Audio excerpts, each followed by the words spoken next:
नमस्कार, मैं हूं श्वेता झा। सुबह सुबह खबरों के सुपर डोज के साथ एक बार फिर से हम हाजिर हैं। आज कृषि कानूनों के विरोध में किसान दिल्ली को घेरने की तैयारी में है, लेकिन दिल्ली पुलिस ने प्रदर्शन की इजाजत नहीं दी है। उधर हरियाणा ने भी अपनी सीमाएं सील कर दी है, लेकिन किसान किसी की भी बात सुनने को तैयार नहीं है।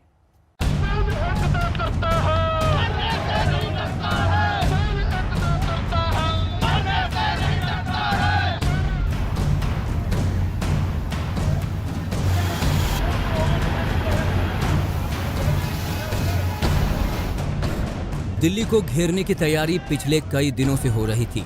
पंजाब और हरियाणा के किसानों ने तय कर रखा था कि कृषि कानून को लेकर राजधानी में केंद्र सरकार के खिलाफ हल्ला बोल करना है। बुधवार की सुबह ट्रैक्टर और ट्रॉलियों में भरकर पंजाब से कारवां निकला।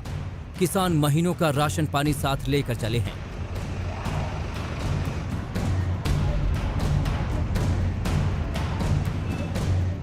एक ट्रैक्टर ट्राली में हम जा रहे हैं। टैंकर हमारे पास पानी के हैं। ट्राली को हमने एक तरह घर की तरह बना लिया है।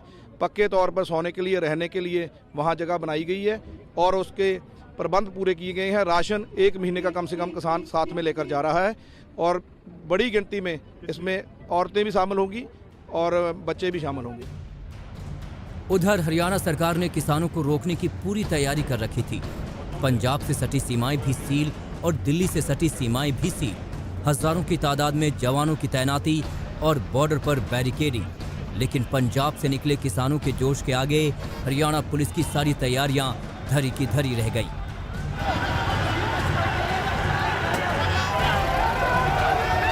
किसानों ने बैरिकेडिंग उखाड़ फेंका और धड़ाधड़ हरियाणा में दाखिल हो गए।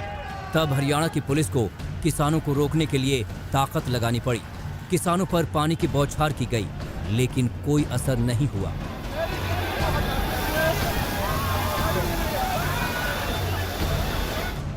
किसानों के हौसले देखकर हरियाणा सरकार के सुर नरम पड़े और सूबे के गृह मंत्री नसीहत पर उतरे।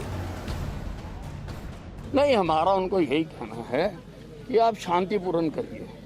आपको आंदोलन करने का अधिकार है, लेकिन आम आदमी को भी आने जाने का, स्वतंत्र जाने का अधिकार है। उसके अधिकार पर किसी प्रकार का अतिक्रमण ना हो। इस प्रकार से आप आंदोलन करें और इस प्रकार से शांतिपूर्ण तरीके से करें। और हमारे अधिकारी उनसे बात कर रहे हैं, उनको समझाने की कोशिश कर रहे हैं। आंदोलन में हरियाणा के किसान भी शामिल हैं, तो फिर सरकार कब तक किसानों पर बल प्रयोग का रास्ता इख्तियार करती? बुधवार की सुबह हरियाणा के भी कई शहरों में किसानों ने कृषि कानूनों के खिलाफ मोर्चा निकाला और सड़कों पर उतरे। जगह जगह हाईवे और टोल प्लाजा जाम कर दिया। अंबाला में हाईवे पर जाम में सूबे के गृह मंत्री भी फंसे रहे। उधर ब्याह रचने के लिए लुधियाना से दिल्ली के लिए निकला एक दूल्हा घंटों तक करनाल में फंसा रहा। लेकिन वहाँ पर ट्रैफिक जाम लगा हुआ, किसानों ने ब्लॉक किया हुआ है। आप कैसे करेंगे? भैया बहुत प्रॉब्लम हो रही है। अब इंटरनली जाएंगे गांव वाले रास्ते से। तो आपके शादी का टाइम कितना है फेरों का? फेरों का टाइम तो निकल गया है। फेरों का टाइम तो निकल लिया सर। 1 बजे था तो अब टाइम आउट हो गया। अब तो यहाँ पर हालात ये हैं कि जिन लोगों को बहुत जरूरी काम से जाना था, वो लोग ट्रैफिक जाम में फंसे हुए हैं और यहाँ पर एक एक करके वाहनों को डाइवर्ट किया जा रहा है। हरियाणा सरकार ने दिल्ली से सटी सीमाएं भी सील कर रखी थी, ताकि कोई किसान राजधानी तक नहीं पहुंच पाए। इधर दिल्ली पुलिस ने भी कोरोना की दलील देकर किसान संगठनों को प्रदर्शन की इजाजत नहीं दी थी। चंडीगढ़ से सत्येंद्र चौहान के साथ आज तक ब्यूरो। हम रुकेंगे यहाँ पर एक छोटे से ब्रेक के लिए। बने रहे हमारे साथ, देखते रहिए आज तक। पंजाब के किसानों ने कृषि कानून के खिलाफ दिल्ली कूच करने की तैयारी की है, तो हरियाणा के किसान भी इसमें शामिल हो गए हैं।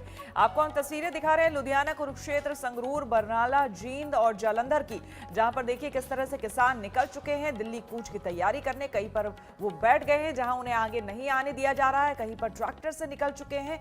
सरकार की तरफ से जबरदस्त घेराबंदी के बावजूद किसानों का काफिला अलग अलग शहरों से निकलकर दिल्ली की तरफ बढ़ रहा है।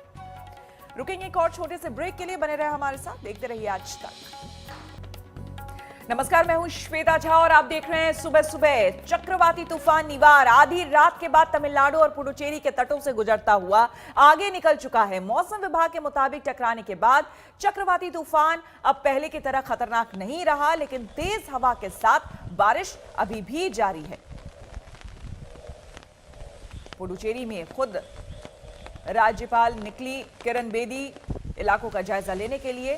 पुडुचेरी से अक्षरा हमारे साथ जुड़ गए हैं ज्यादा जानकारी के साथ। अक्षरा, आपसे जानना चाहेंगे कि फिलहाल क्या स्थिति है, क्या अभी भी वहां पर तेज बारिश हो रही है?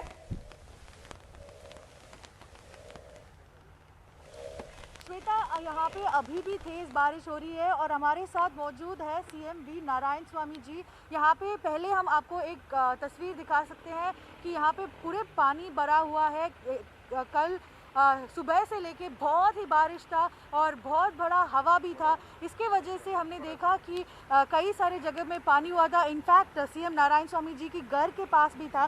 सर, क्या आप हमें बता सकते हो कि कैसा था यहाँ के तूफान, क्या सिचुएशन था और आपने कैसे मैनेज कर रहे हो ये सब? अभी तूफान 10 बजे रात को कल शुरू किया। 130 से 140 किलोमीटर स्पीड तक ये तूफान मूव करता था। बारिश बहुत हुआ। अभी तक 23 सेंटीमीटर बारिश कल सवेरे 8:30 बजे से अभी तक हुआ। पानी पूरा एरिया में बढ़ा हुआ है। अभी हम देख रहा हूँ यहाँ ये मेन रोड है, यहाँ बुसी स्ट्रीट है। ये स्ट्रीट में पानी है। उसका कारण है ये अभी समुद्र में पानी अंदर जाने के लिए मुश्किल है। पानी वहाँ से बाहर आ रहा है, उसके लिए थोड़ा मुश्किल हो रहा है। धीरे धीरे पानी समुद्र को जाएगा। दूसरा, ये इधर उधर पेड़ नीचे गिर गया, उसको हमारा ऑफिसर लोग उसका निकल रहा है। ये मोटर इंजन करके, डीजल इंजन करके पानी को समुद्र में डालने के लिए हम काम कर रहे हैं। सर, कैसा इफेक्ट है लाइक बाकी जगहों पे, because I of the storm was in Puducherry, तो इम्पैक्ट कैसा है पुडुचेरी में? कौन सा जगह इतना इफेक्ट हुआ है? अभी तक मैं असेस कर रहा हूँ। अभी मैं शुरू किया सारा जगह जाके देखने के लिए। 2-3 मुद्दा है। किसानों का क्या नुकसान हुआ इतना बारिश आने के बाद। दूसरा है ये मछुआरों के क्या हुआ, उसको देखने के लिए हम ऑफिसर लोग वहाँ जा रहा है। अभी तक कोई डैमेज नहीं है, डेथ नहीं है। अभी तक कोई रिपोर्ट नहीं आया मुझे। फिर भी हमारे तरफ से, हमारा सरकार के तरफ से अब पूरा व्यवस्था किया। रात को सारा ऑफिसर लोग घूम के आया। अब इधर उधर पेड़ नीचे अक्षरा, जिस तरह से अधिकारी पानी है, जिस तरह से अधिकारी वहां पर बता रहे हैं कि पूरी तैयारी उनके तरफ से थी और लगातार वहां पर डैमेज कंट्रोल के लिए भी पूरी तरह से कोशिश की जा रही है। आपसे जानना चाहेंगे अगर आसपास आप कुछ तस्वीरें हमें दिखा सके वहां पर, क्योंकि जो फुटेज हम तक पहुंचे हैं उसमें हम देख रहे हैं बड़े बड़े पेड़ जो हैं वो सड़कों पर गिरे हुए हैं और काफी नुकसान वहां पर। हालांकि अभी आकलन करना मुश्किल होगा तुरंत में, क्योंकि अभी भी वहां पर जोरदार बारिश हो रही है। ये देखिए तस्वीरें हम दिखा रहे हैं पुडुचेरी की, जहां पर क्योंकि आई ऑफ द साइक्लोन कहें तो वो पुडुचेरी था और इसको देखते हुए, इसके मद्देनजर आप सड़कों की तस्वीरें देख सकते हैं। भारी नुकसान यहां पर हुआ होगा, लेकिन अभी इसका आकलन करना थोड़ा मुश्किल है। अक्षरा, बताएं, तस्वीरें अगर हो सके तो हमें तस्वीरें आप दिखाएं।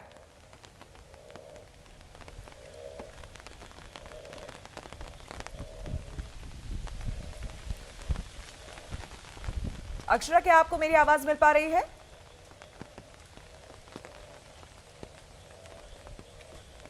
ये तस्वीरें आपको हम पुडुचेरी की दिखा रहे हैं और अक्षरा से हम बात करने की कोशिश करेंगे। अभी अधिकारी से वो बात कर रही थी, लेकिन आपको हम बता दें कि क्योंकि आई ऑफ द साइक्लोन पुडुचेरी था, इसके मद्देनजर आप देख सकते हैं कि सड़कों पर जिस रफ्तार से हवा यहां पर चली होगी, और क्योंकि बीती रात ही यहां पर तूफान निवार आया है, उसके बाद देखिए क्या तस्वीरें हैं।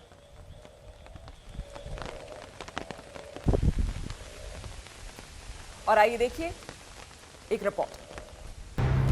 पुडुचेरी से लेकर महाबलीपुरम तक जब चक्रवाती तूफान तट से टकराया तो हवा की रफ्तार 130 किलोमीटर से लेकर 145 किलोमीटर प्रति घंटे की रही।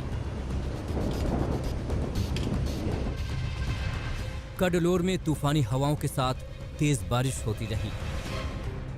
तूफान के तट से टकराने से पहले ही कडलोर में 1 किलोमीटर दूर अंदर तक समंदर की लहरों का आना जाना था। 6 से 7 फीट तक की लहरों के साथ समंदर का मिजाज बेहद खतरनाक हो गया। पुडुचेरी, कराईकल, नागापट्टनम और चेन्नई में तूफान के साथ जबरदस्त बरसात होती रही।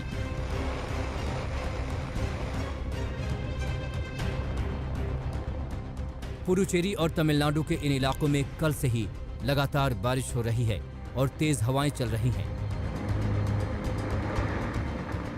आधी रात 3 बज रहा है पुडुचेरी में और हम यहाँ पे देख रहे हैं कि तेजी बारिश और सबसे तेज से हवा भी यहाँ पे हो रहा है। यहाँ पे यूनियन टेरिटरी की गवर्नमेंट ने एक एडवाइजरी दिया था कि किसी जन बाहर ना निकले क्योंकि इस टाइम को बहुत ही तेजी से हवा और बारिश होने वाला है। नेक्स्ट अगले 2 घंटे में आई ऑफ द स्टॉर्म जो है साइक्लोन निव्रा का आई ऑफ द स्टॉर्म वो पुडुचेरी की तरफ आने वाला है, तो उस टाइम को बारिश और बढ़ेगा और हवा भी और बढ़ेगा। इसलिए यहाँ पे हम देख रहे हैं कि बहुत सारे पानी यहाँ पे रोड में फ्लडिंग जैसा सिचुएशन हो रहा है। निवार चक्रवाती तूफान के चलते चेन्नई में लगातार बारिश हो रही है। तूफान की ताकत और तबाही का अंदाजा सबको है। नुकसान कम से कम हो, इस कोशिश में सब जुटे हैं। पूरे तमिलनाडु की बात करें तो तूफान के मद्देनजर एजेंसियों को हाई अलर्ट पर रखा गया है। चेन्नई में कई उड़ानें रद्द कर दी गई हैं। एयरपोर्ट पर खास कंट्रोल रूम सेटअप किया गया है। करीब 6 ट्रेनों को पूरी तरह और 9 ट्रेनों को आंशिक रूप से बंद कर दिया गया है। कोस्टल एरिया को पहले से ही खाली करा लिया गया है। साथ ही 3000 से ज्यादा राहत केंद्र बनाए गए हैं। एनडीआरएफ की 12 टीम तमिलनाडु और 2 टीम पुडुचेरी में तैनात हैं। वहीं नेल्लोर में 3, चित्तूर में 1 और विशाखापत्तनम में 3 टीमें तैनात हैं। ऐसे में आप अंदाजा लगा सकते हैं कि हालात कितने गंभीर हैं। लाइफ के बारे में बड़ा क्लियर था कि we should try for a zero casualty. उसी को मद्देनजर हम लोग सब तैयारी कर रहे हैं और सेंट्रल एजेंसी हो, स्टेट एजेंसी हो, सभी लोग बड़े तालमेल के साथ और एक समन्वय से काम कर रहे हैं। और अच्छी बात है कि इसमें हम लोग एक दूसरे के मददगार साबित हो रहे हैं और जो इवैक्यूएशन का प्रोसेस हो या अवेयरनेस ड्राइव का प्रोसेस हो या कोविड के समय में थोड़ा सा जो चैलेंज अलग से है उसके लिए जो तैयारी करने का प्रोसेस हो, ये सभी जो है एक समन्वित वे में किया जा रहा है। पुडुचेरी और तमिलनाडु के लिए खतरा बड़ा है। चेन्नई जैसा बड़ा शहर चक्रवाती तूफान की चपेट में है। मौसम विभाग के मुताबिक चक्रवाती तूफान के असर से तमिलनाडु में 27 नवंबर तक बारिश होती रहेगी। अक्षय नाथ और गोपी कृष्णन उन्नीथन के साथ नोलन पिंटो, चेन्नई आज तक। रुक करेंगे अगली खबर का। दिल्ली सरकार मैराथन बैठक में जुटी हुई है। मंत्री अस्पतालों का दौरा कर रहे हैं, लेकिन जमीनी हकीकत यही है कि राजधानी में कोरोना की रफ्तार जस की तस बनी हुई है। सबसे गंभीर बात यह है कि कोरोना से होने वाली मौतों की संख्या में कोई कमी नजर नहीं आ रही।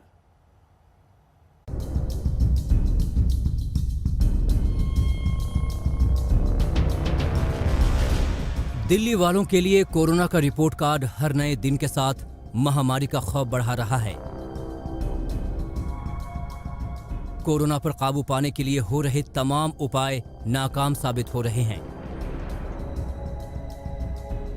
सर्दियों के साथ बढ़ रहे कोरोना के मामले दिल्ली वालों को डराने लगे हैं। सिर्फ 24 घंटे के आंकड़ों की बात करें तो दिल्ली में रिकॉर्ड 61,700 से ज्यादा टेस्ट हुए। 24 घंटे में कोरोना के 5,246 नए मामले सामने आए। 24 घंटे में 5,361 मरीज स्वस्थ हुए और इसी 24 घंटे में 272 इलाके कंटेनमेंट जोन में बदले गए। मौत के आंकड़ों की बात करें तो एक दिन में 99 लोगों की कोरोना से जान चली गई। कोरोना के कोहराम को देखते हुए दिल्ली डिजास्टर मैनेजमेंट अथॉरिटी की बैठक बुलाई गई थी। बैठक में मुख्यमंत्री अरविंद केजरीवाल ने कहा कि जानकार मौत के मामलों का ऑडिट करें और सुझाव दें कि किस तरह मौतों के आंकड़े को कम किया जा सकता है। पिछले 10 दिनों में दिल्ली में 1000 से ज्यादा लोगों की मौत हुई है। कोरोना के बढ़ते मामलों के बीच अस्पताल में इलाज की सुविधा मुहैया कराना भी बड़ी चुनौती है। दिल्ली के स्वास्थ्य मंत्री सत्येंद्र जैन ने बुराड़ी में 20 वेंटिलेटर वाले आईसीयू बेड का संचालन शुरू किया। स्वास्थ्य मंत्री ने दावा किया है कि शनिवार तक आईसीयू बेड को 20 से बढ़ाकर 50 कर दिया जाएगा। इस दौरान स्वास्थ्य मंत्री सत्येंद्र जैन पीपीई किट पहनकर कोरोना वार्ड में भी गए और मरीजों से मिलकर उनका हालचाल जाना। इस अस्पताल में अब तक 1000 मरीजों का इलाज हो चुका है। देश के बाकी हिस्से दिल्ली के हालात देखकर सतर्क हो रहे हैं। मुंबई में दिल्ली से आने वाले यात्रियों का कोरोना टेस्ट करवाया जा रहा है। वाराणसी में भी ट्रेन के जरिए दिल्ली से आने वाले यात्रियों की जांच हो रही है। मुरादाबाद में भी दिल्ली से आने वालों के टेस्ट हो रहे हैं और दिल्ली से सटे गाजियाबाद में तो रोजाना दिल्ली आने जाने वालों का रैंडम टेस्ट किया जा रहा है। जो दिल्ली से जो भी पैसेंजर्स आ रहे हैं उनके लिए ये गवर्नमेंट की तरफ से व्यवस्था की गई है कि उनका हम रैपिड एंटीजन टेस्ट करके कोविड के बारे में पता लगा सकें। लेकिन दिल्ली से गाजियाबाद में के लिए एंट्री कर रहे हैं तो उनका रैंडम चेकिंग हो रहा है, सैंपलिंग हो रही है। अभी इसमें एक केस पॉजिटिव भी आया है। बहुत अच्छी पहल करेगी शासन ने ताकि जो दिल्ली में लहर कोरोना की बढ़ी है उसका प्रभाव यूपी में ना आए और गाजियाबाद खासकर गाजियाबाद में ना आए। कोरोना के पलटवार के चलते पंजाब में भी पाबंदियां वापस आ रही हैं। 1 दिसंबर से पंजाब के सभी जिलों में नाइट कर्फ्यू लागू हो जाएगा। नाइट कर्फ्यू का वक्त रात 10 बजे से सुबह 5 बजे तक होगा। सभी बाजार और दुकानें रात 9:30 बजे बंद करना जरूरी है। 15 दिसंबर के बाद नाइट कर्फ्यू जारी रखने पर फैसला होगा। देश के बाकी राज्यों में भी पाबंदियों का दौर शुरू हो चुका है। गुजरात, राजस्थान और मध्य प्रदेश के कोरोना प्रभावित शहरों में रात का कर्फ्यू लगाया जा रहा है। हरियाणा में 30 नवंबर तक स्कूल दोबारा बंद कर दिए गए हैं। हालात मुश्किल हैं और लापरवाही की वजह से ये और बिगड़ सकते हैं। दिल्ली से हिमांशु मिश्रा, पंकज जैन और मुंबई से पंकज उपाध्याय के साथ आज तक ब्यूरो। हम रुकेंगे यहाँ पर एक छोटे से ब्रेक के लिए। बने रहे हमारे साथ, देखते रहिए आज तक। उत्तर भारत के पहाड़ी राज्यों में लगातार भारी बर्फबारी हो रही है। जम्मू कश्मीर, हिमाचल और उत्तराखंड में लगातार बर्फ गिर रही है। घर से लेकर दुकानें, सड़क से लेकर पेड़ पौधे सब कुछ बर्फ में ढक गए हैं। जहां तक नजर जा रही है वहां तक बस बर्फ ही बर्फ नजर आ रही है। पहाड़ों पर हो रही भारी बर्फबारी की वजह से मैदानी इलाके भी कांप रहे हैं।